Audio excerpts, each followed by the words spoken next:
Colt 357 Magnum.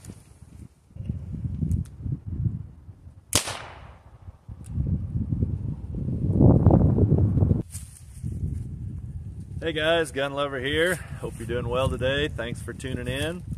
Wanted to get a video made today about one of my favorite guns. It's one that I can remember my dad having for as long as I've been alive. My dad passed away 20 years ago, but I can remember seeing this gun for as long as I can remember. What is it? It is the Colt 357 Magnum revolver. Okay, good looking gun. I'm no Colt or revolver aficionado. I've tried to figure out all the information on this gun. I've been able to glean a little bit and get an idea of when it was made and how rare it is and stuff. If you look here on the barrel, I don't know, hopefully that'll focus on it. Right here it's just marked as Colt 357. And from what I understand, this particular model was made for about 3 years in the late 60s. Maybe 64 to 67, maybe 67 to 69. I really couldn't find the information online. But the difference being, the model that came after it has a vented rib on the top and a shroud over the ejector rod. So this ejector rod is not shrouded. It just sits out under the barrel. The ones that came after had a shroud. I'm not really certain about the differences between the ones that came right before this one, but they all look really similar. And this is a gun that I've had for 20 years. Like I said, my dad, I don't know how long he had it. I don't know if he got it new or used. He's not around that I can ask him anymore, but it's a really sentimental gun to me because it was my dad's, and I can remember seeing it when I was a kid and shooting it probably for the first time. I was probably around 15 or 16 when I shot it for the first time, and my dad let me take it out and shoot it. And then after that, I was kind of hooked. I used to take this gun to Alaska all the time because it was my only option for carrying for protection when I was out in the woods, hunting and hiking and things. And I carried it some in this leather holster, which was also my dad's, and this is nostalgic to me because I remember seeing this holster. Hopefully you can see that on the camera. Seeing that holster when my dad would bring it out. But I also carried it in this shoulder holster, which is just a cheap Uncle Mike's sidekick. But it was very handy for carrying when I was riding the four-wheeler. It's nothing that you're going to quick draw from or anything like that. But it was a handy holster. It's got a pouch for speed loaders here, and I had a couple speed loaders that I carried with me. But I just wanted to show you this gun today. Do a little shooting with it. I don't shoot it that often. For those of you who are unfamiliar with the 357 Magnum cartridge, I'll show you a few things here before I shoot it. So the 357 Magnum would be this right here. That's a 357 Magnum, 158 grain semi-wad cutter. I used to buy these from a guy in Alaska that would hand load, and he made a lot of good loads. I wish I could still get them from him for this gun in particular, or my 338 Winchester Magnum rifle. But this is a 357 Magnum cartridge. So this gun, a 357 Magnum, will also shoot what's called a 38 Special. And the 357 Magnum cartridge was based on the case of the 38 Special. And you can see they're the same diameter. The 357 Magnum, hopefully that's focusing. The case is a little longer. The bullet diameter is basically the same, but the well, grain-wise, you can get different weights. The grain refers to the weight of the bullet, different weights. These 38 specials here are 130 grain Winchester white box 38 specials. But you can see you can shoot either one of these out of this pistol, a 38 special or a 357 Magnum. The difference being the 357 Magnum, it's a Magnum cartridge. It has more case capacity for grains of powder, which gives it higher pressures, which gives it higher velocities, higher energy. But you can shoot both of these out of the same gun. If you put them in next to each other, you can definitely notice the difference in sound and recoil. The 38 special is just a little bit lighter, more mild cartridge. I've got some 38 special, hang on just a second.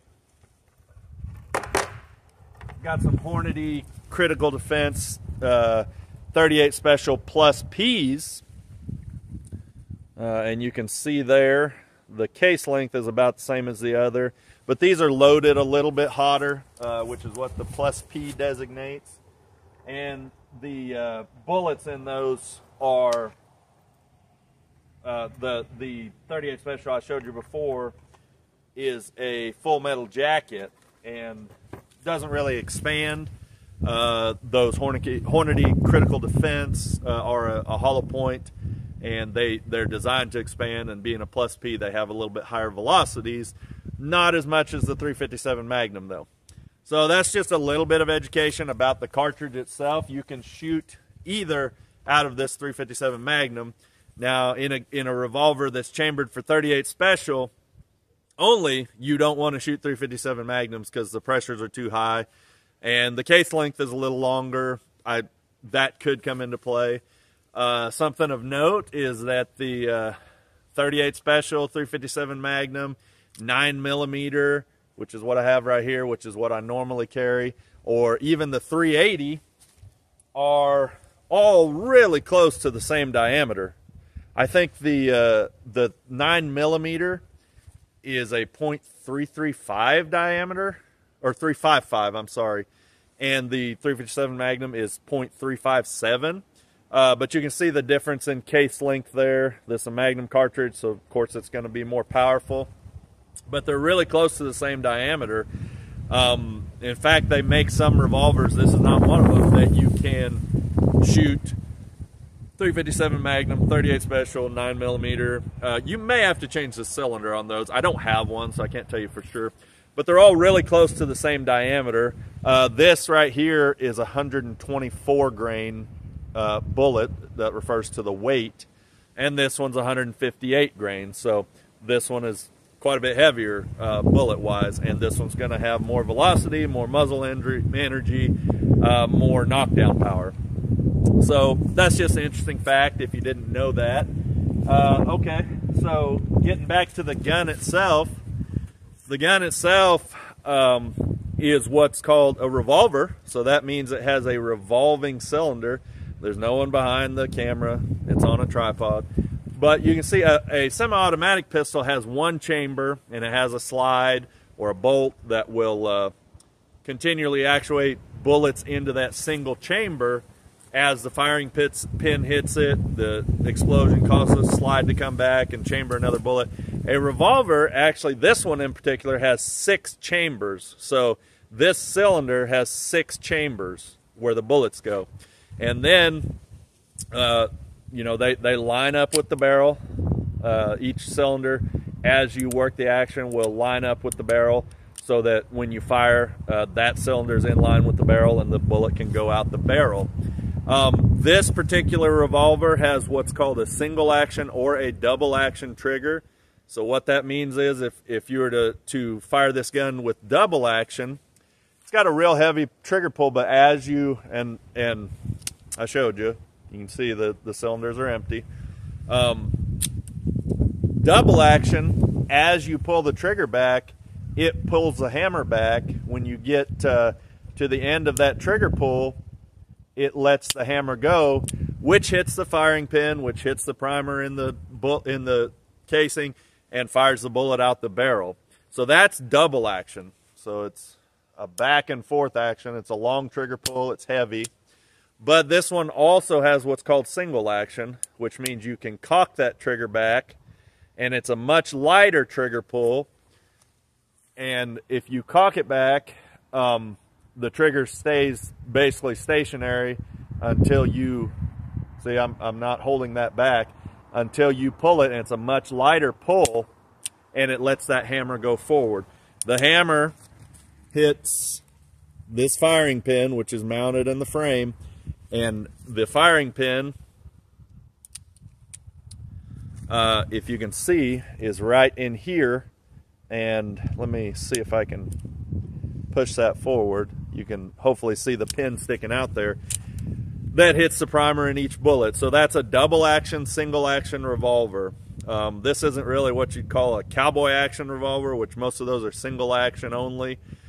This is more like a police or a trooper's sidearm, you know, in the 60s, 70s, probably early 80s. That's what style gun this is. So enough about that. I'm not really an aficionado, so I can't tell you all the ins and outs of them. You know, some people really collect these Colts and what they call the snake guns, the pythons, the anacondas. I think they're all cool. This is the only one I own. I'm not opposed to owning more, but at this point, this is the only one I own. So I don't know a ton about it, but I know it's a really cool gun. It's really fun to shoot. So I'm going to load up some rounds and show you what it looks like. First of all, I'm going to load up some of these Winchester 38 Special 130 grain full metal jackets. I've actually only got 4 of those here, so I'm going to load them up and show you kind of what those feel like. So hopefully you can see. I'm going to shoot my steel targets here. I'll step over here, and I'll shoot my first shot in double action. So you probably won't be able to see my finger necessarily, but hopefully you can see what's going on. So let's see if I can hit that 8-inch steel plate.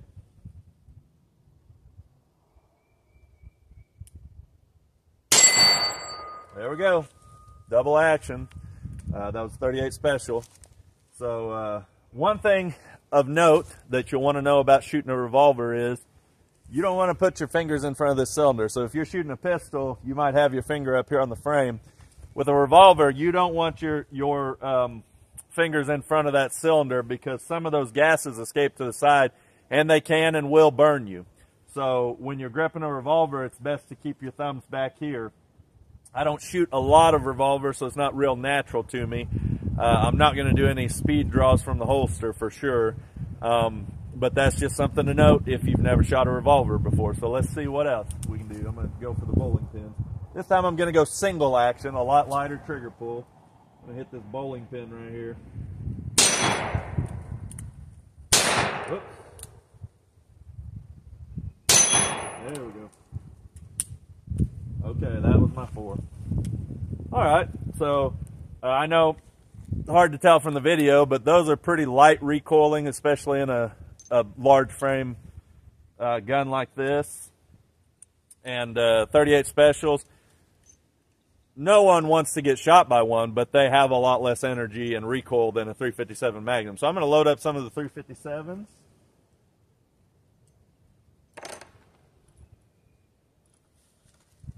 These are the 357 Magnum 158 grain semi-wad cutter bullets. And these are the ones that I got from the ammo smith in Soldotna, Alaska. He was an older guy in the early 2000s. I don't know that he's still around, but I used to like to go into his shop and talk to him. He was kind of a, what you might say, a crusty old Alaskan guy. But he was nice, and he definitely made some good loads. So these are 158 grain semi-wad cutter bullets loaded from the ammo smith in Alaska. So here we go. I don't know if you'll be able to see the difference in the recoil on camera, but I'll definitely feel it.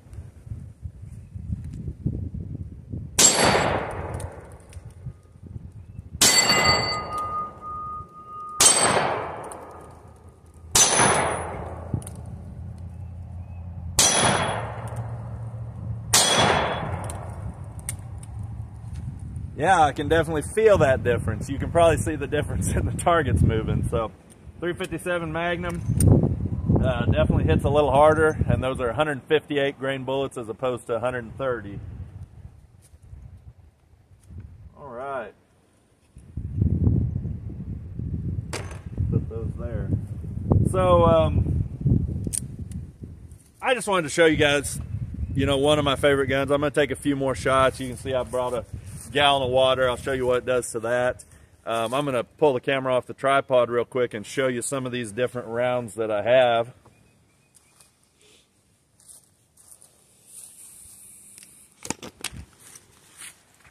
Okay, so there's those 357 Magnum 158 grain semi-wad cutters. That was the Winchester 38 Special 130 grain. These in this box, they're marked as Federal High Power 357 Magnum high velocity jacketed hollow points, but these apparently must be reloads also. I've probably had these for a long time. They are not what's marked on the box there,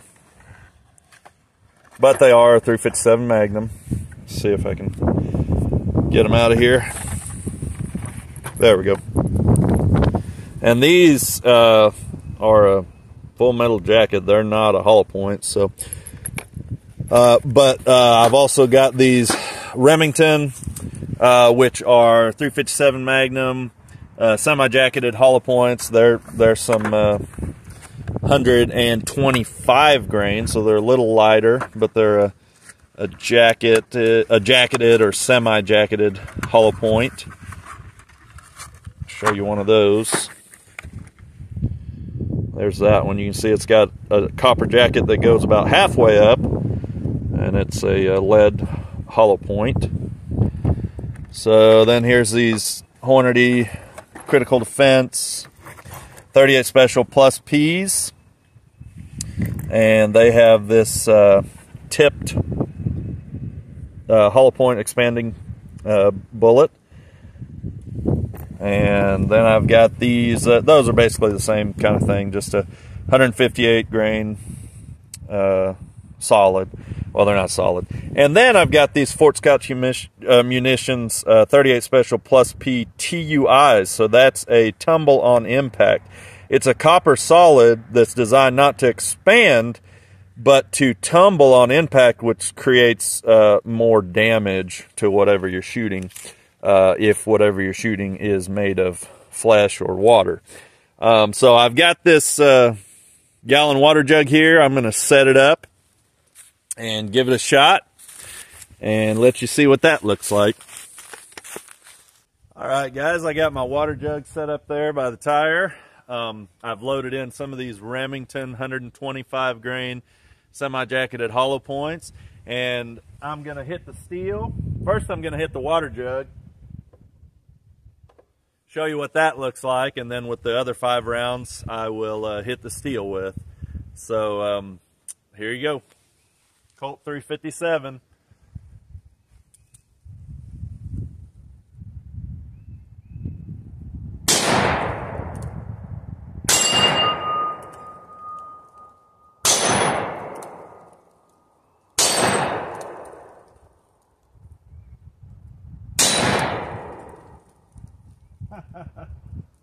I knocked that 4-inch right off there. I'm not even sure where it went, but you can see the difference between this and a 9mm. I got one more round in here.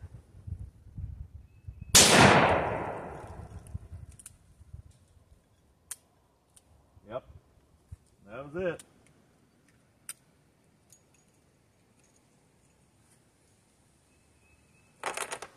I hope you enjoyed the video. I hope you enjoyed seeing a piece of my personal history and one of my favorite guns, the Colt 357 Magnum. Great looking, great shooting gun. If you ever get a chance to shoot one, I recommend it. If you can pick one up, highly recommend it. Thanks for watching. Be sure to like, subscribe, share. If you like my shirt, this is the what's called the Arsenal. It's made by Retro Rifle. You can find them at retrorifle.com. They don't sponsor me yet. Maybe if they see this video, they'll say, hey, we need to send that guy some more shirts. I buy as many of them as I can. I don't have all of them, but they're a great company, great shirts, real comfortable. Obviously, guns on almost every one of them. I've got a few that, or a couple that don't have guns on them, but they're still cool. But it's the Arsenal by Retro Rifle. Thanks for watching the Gun Lover channel, and I'll see you next time.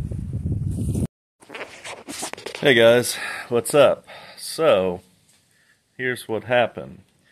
After I got done with the initial video, I thought I would make some videos for some shorts on YouTube, and I decided to use that ammo that was in the Federal High Power box.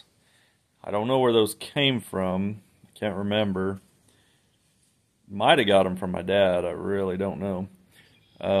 They might be reloads, but they're definitely not what is described on the box. And I loaded 6 of them in and went to shoot, and the little clip at the front showed you what happened. It sounded like the primer went off, and that was it. Whatever it was, whether the powder's wet, I don't know. But it appears that the bullet itself made it out of the chamber and into the barrel, but it's stuck between the chamber and the barrel. So some of it's sticking in the barrel, some of it's sticking in the chamber. So I can't open the chamber and get the bullet out of the barrel. I've called Colt, talked to them. They told me to send an email with a video of what happened and a description, and hopefully one of their gunsmiths will get back with me. I've got an idea of how to get it out, but I don't want to take an unnecessary risk. So anyways, this is a to be continued. I'll let you watch the full clip of what happened so you can kind of see what happened. But hopefully I'll come back pretty soon with another video of how I got it fixed.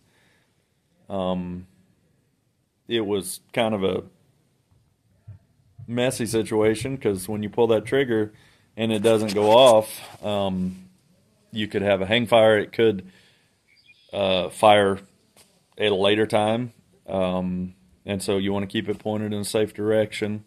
I got it back to the house safely, stored it in a safe place where if it did happen to go off, it wouldn't hurt anything. And I'm going to wait to hear back from Colt. So here's the next video. You can see what happened. You can just hear that light explosion. Sounded like just the primer maybe. But hopefully won't hurt one of my favorite guns. So thanks for watching the Gun Lover channel. Here's the clip. Colt 357 Magnum.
Well, that ain't cool. Those are some old shells, possibly reloads. And I'm just going to let that sit there for now because you could probably hear it when I pulled the trigger. It just sounded basically like the primer struck. Hopefully it didn't hurt my gun. But may have a squib load. I don't know. It's the cylinder's stuck, which tells me that maybe that bullet made it partially out of the chamber into the barrel.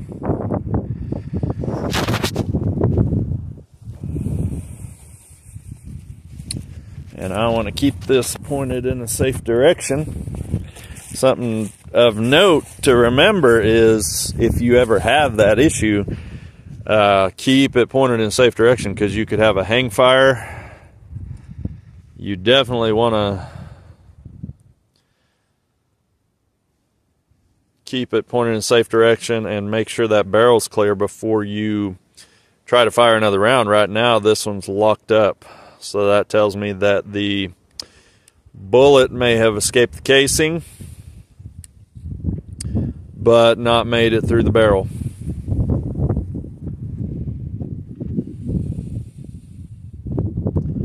Tough to see right there. That's not cool, especially on this gun. This gun is pretty special to me. That was these loads right here. Not going to shoot any more of those. They are apparently maybe some reloads. Don't know how old they are. And really wish I hadn't tried them.